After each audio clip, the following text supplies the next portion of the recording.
So, as we initially discussed, with the giant blue whale's tiny little pelvis, structures with marginal function to the current organism, but which had important functions in their ancestors, are what biologists call vestigial structures. I like to think of them as evolutionary leftovers.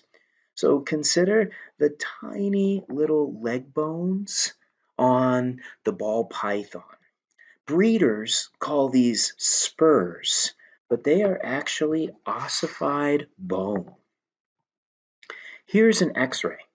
You can see that these vestigial legs extend approximately an inch below the surface of a full-grown python.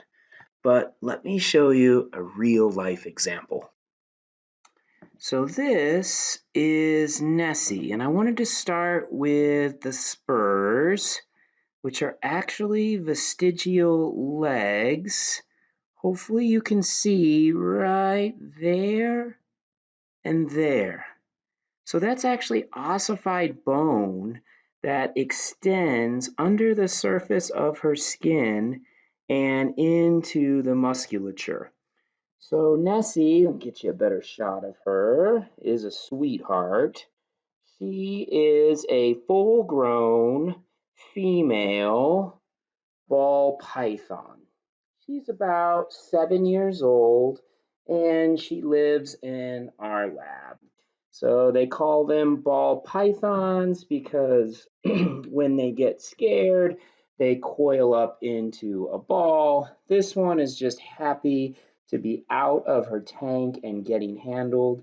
So please come by the lab, Mon 125, when this pandemic is over and get a chance to hold Nessie, our ball python with her vestigial legs.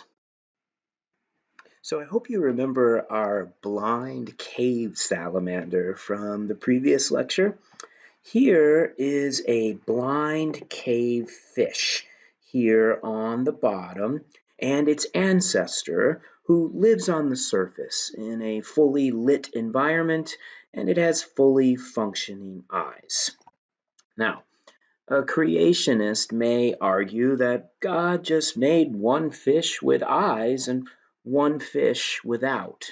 Let me show you this. So here is that blind cavefish within its egg, right? It's developing.